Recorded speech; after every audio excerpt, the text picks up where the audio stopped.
Si estás mirando este video con dolor lumbar o lumbar bajo y estás pensando en operarte o directamente ya tenés indicación quirúrgica, me gustaría que escuches lo que tengo para decir, porque hoy les voy a contar cuáles son los tratamientos naturales que se pueden realizar y que yo los veo en consulta con muy buen resultado, pero también les voy a contar dónde está el límite, cuándo tenemos que decir basta y sí, someternos a una cirugía de columna lumbosacra, lumbar o de cintura.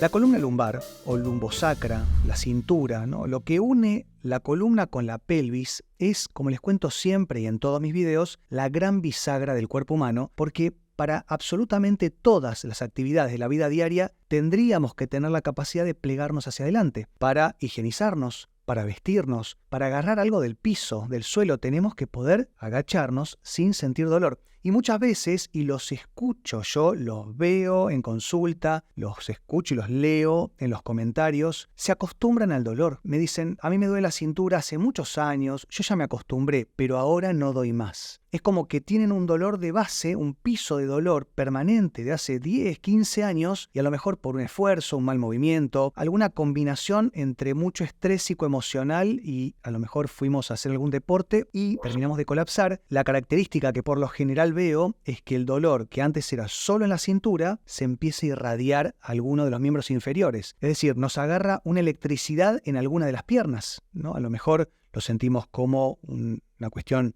de quemazón o falta de sensibilidad, hormigueo, parestesias, incluso una falta de control motor, perdemos la fuerza muscular de esa pierna. Y la razón es que en la columna lumbosacra, esto que estamos charlando, justamente la unión entre la columna lumbar y la pelvis, de ahí emergen las raíces nerviosas de ni más ni menos el nervio ciático, que es el que recorre por detrás a los miembros inferiores. Entonces, cuando tengamos, por ejemplo, una hernia de disco, artrosis, un pinzamiento, un osteofito que tiene que ver con estos picos del loro que muchas veces hemos escuchado, un abombamiento, a lo mejor nos hicimos algún estudio y nos dio que tenemos protrusiones, todo lo que genere compresión de este segmento de la columna, muy probablemente va a comprometer el nervio ciático y nos va a empezar a doler la pierna y ahí entramos en un colapso y es donde yo veo que llegan al consultorio o a la consulta y me dicen, antes me dolía, pero ahora no me puedo mover. Me levanto de la cama ya con una rigidez terrible, voy como un robot al lavabo o a la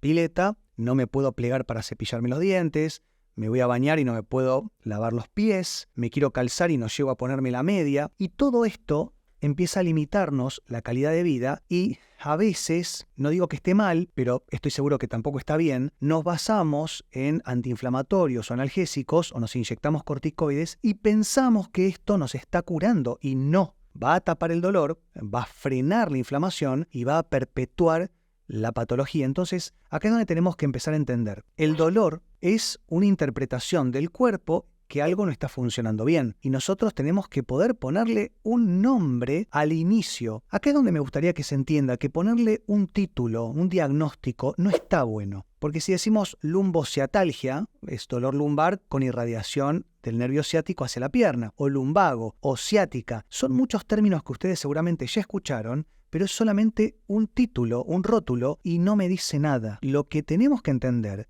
es por qué, dónde empezó, cómo continuó, de qué manera se agravó. Tenemos que poder entender todo el recorrido que hizo esa cuestión patológica en nuestro cuerpo que terminó colapsando con este dolor tan fuerte que nos llevó a eventualmente pensar en operarnos, una cirugía. Y cuando pensamos en cirugía, y esto seguramente si hay amigos, colegas cirujanos, me van a poder aportar, comentar o corregir y los leo en los comentarios. Pueden escribir todo lo que quieran, pero quiero que sea un diálogo siempre con mucho respeto. Uno a veces comete el error de pensar como paciente y uno dice, bueno, me opero y listo. No, me someto a una cirugía y se terminaron los problemas. Y no, a veces sí, pero a veces no. ¿Y esto es una cuestión de suerte? Y no, no es una cuestión de suerte, pero tenemos que saber interpretar en qué momento nos tenemos que operar porque todos los tratamientos fracasaron y ahora les voy a contar qué tratamientos podemos hacer antes de decidir una cirugía de columna lumbosacra o lumbar, sea cual sea, pero también en el momento de llegar a la cirugía tenemos que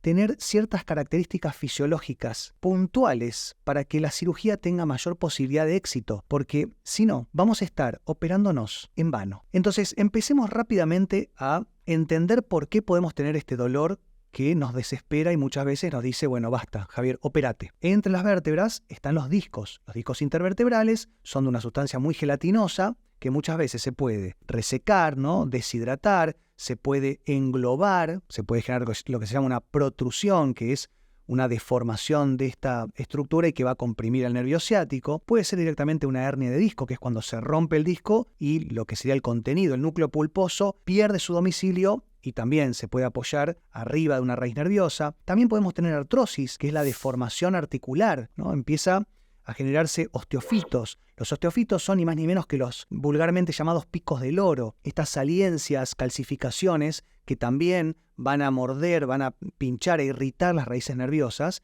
Y también podemos tener un canal estrecho, que es cuando empieza a cerrarse el canal medular, que si bien ahí abajo no es tan importante, sí nos va a empezar a quitar fuerza muscular. Vamos a caminar 1 o 2 cuadras y vamos a tener lo que se llama una claudicación neurogénica de la marcha. No vamos a poder seguir caminando porque las piernas no responden. Si podemos empezar a entender que quizá trabajando estas patologías, como puede ser, por ejemplo, la ozonoterapia, el ozono, como les cuento siempre, y ustedes ya lo saben, igual les dejo acá arriba un video de ozonoterapia para que los puedan ver más en detalle, pero es la aplicación del gas ozono intramuscular, es decir, en los músculos paravertebrales, pero en dirección al disco, para darle un estímulo a que se regenere más rápido. También, si es una cuestión artrósica, podemos utilizar plasma rico en plaquetas, algunos suplementos o combinado de suplementos, como les cuento siempre, que son combinaciones de, por ejemplo, colágeno con glucosamina, condroitinsulfato, péptidos de osteoblastos, péptidos de cartílagos. Podemos utilizar silicio, MSM, que es metilsulfonilmetano. Miren que les nombré 5 o 6 que se pueden combinar para tratar de frenar la artrosis. Si sufrimos de osteoporosis u osteopenia, que es la desmineralización de las vértebras de los huesos, esto empieza a hacer que se achique, por eso muchas veces perdemos altura, sobre todo con la edad, sobre todo en las mujeres, y todo esto se puede trabajar con la vitamina D3, con la vitamina K2. Bueno, todo esto va a hacer que podamos fortalecer las articulaciones y los discos, pero también tenemos que hablar del sobrepeso, por lo cual tenemos que hablar de hábitos en la alimentación, sobre todo alimentación consciente. No voy a entrar en detalles de qué es lo que tienen que comer y qué es lo que no tienen que comer, porque me parece que ustedes eso ya lo saben. Y si no, también les dejo un video acá arriba para que puedan entender cuál es la mejor alimentación para los dolores. Los hábitos del descanso, dormir, nos va a ayudar mucho con los dolores. El ejercicio físico es 100% necesario. Ser humano sedentario nunca va a ser sano. Entonces acá tenemos que empezar a romper con este romance atroz que tenemos con el sillón, no con el sofá y las series, y empezar a movernos, aunque sea caminar, si podemos ir al gimnasio.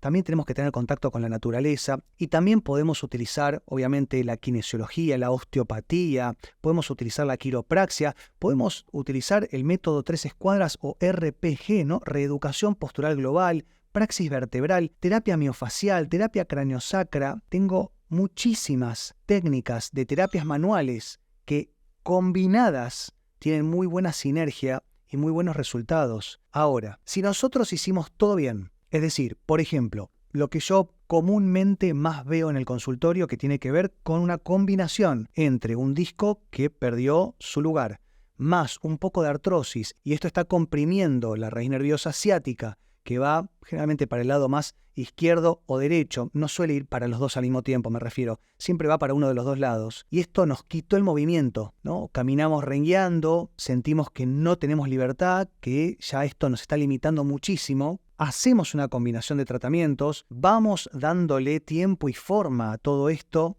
y en combinación siempre con todos estos hábitos saludables y no mejoramos, lo cual es bastante raro, pero puede pasar, porque a lo mejor hay un nervio que está atrapado, hay una cuestión demasiado encapsulada, puede haber muchas veces una hernia de disco que se posó arriba del nervio y no lo podemos sacar con nada, o hay una cuestión artrósica que está pinzando, agarrando, mordiendo al nervio y esto no mejora. Podemos pensar en la opción de una cirugía. Ahora la pregunta es, ¿qué cirugía? Todo tiene etapas que hay que ir escalando, porque si no, si pasamos directamente al último paso, vamos a quizá estar condicionando y una vez que el bisturí se apoyó arriba de la piel, No hay vuelta atrás. Todos los tratamientos que yo les nombré antes y muchos otros más, imagínense que nosotros tenemos más de 60 tratamientos diferentes. Si nosotros vemos que todos estos tratamientos no funcionan, está bien, bueno, veremos qué falló, pero también son todos reversibles, no hay ninguno que sea determinante. Por lo general estos no tienen ningún tipo de contraindicación o efectos adversos. La cirugía es otra historia. Empezamos la cirugía, ya no hay vuelta atrás, es irreversible. Entonces lo primero que yo les recomiendo es intentar lo que se llama una cirugía percutánea, que generalmente lo hace un neurocirujano, en donde se trata de liberar la raíz nerviosa. Se trata de emprolijar. Muchas veces lo que se hace tiene el nombre de microdisectomía, es decir, se quita o se rebana, se cauteriza, se emprolija el disco intervertebral y se libera la raíz nerviosa, y con esto muchas veces funciona muy bien. Es importante entender de dónde viene el dolor, ¿no? O sea, por eso siempre les digo, no es solamente poner el diagnóstico, es entender perfectamente dónde está la compresión nerviosa, porque si no, vamos a estar operando a cualquier lado. Entonces queremos tener bien preciso qué es lo que tenemos que hacer. En base a eso, podemos empezar con esto, lo que se llama cirugía mini invasiva o mínimamente invasiva o percutánea, que si bien ya tiene sus años, es mucho más nueva que lo que sería la traumatocirugía, que es una cirugía un poco más importante, donde en lugar de, como la cirugía percutánea, se hacen 3-4 centímetros de incisión, ya en la traumatocirugía se hace una incisión mucho más grande, donde se pone se llama artrodesis, ¿no? Con la barrita, los tornillos, los espaciadores. Esta cirugía va a inmovilizar una región del cuerpo que tiene que tener mucho movimiento. Entonces acá es donde quiero que tengan cuidado. No estoy diciendo que no lo hagan, no estoy yendo en contra de nadie. Espero que nadie se sienta ni tocado, ni agredido, ni se sienta, sobre todo, identificado para mal. Y eventualmente, como les dije, lo discutimos en los comentarios, pero sí lo que tenemos que entender es que si una región de la columna no se mueve, el segmento superior o inferior se va a mover el doble o el triple. Y si esto ocurre, después el segmento que está aledaño se va a gastar más rápido, se va a romper y va a volver a comprimir. Entonces ahí corremos el riesgo de tener que fijar más arriba o más abajo. Entonces empezamos a inmovilizar más segmentos de la columna y esto generalmente pasa en 2 o 3 años. Hay que tener cuidado y hay que tener en cuenta todo, sobre todo en el momento de tomar la decisión, saber cuáles son los pros y los contras, bien explicados y bien clarito por parte del profesional de la salud hacia la persona paciente. Espero que les sirva. Esto fue con la mejor de las intenciones. Ojalá que me puedan dejar en los comentarios qué piensan y nos vemos en el próximo video. Que estén muy bien. Chau.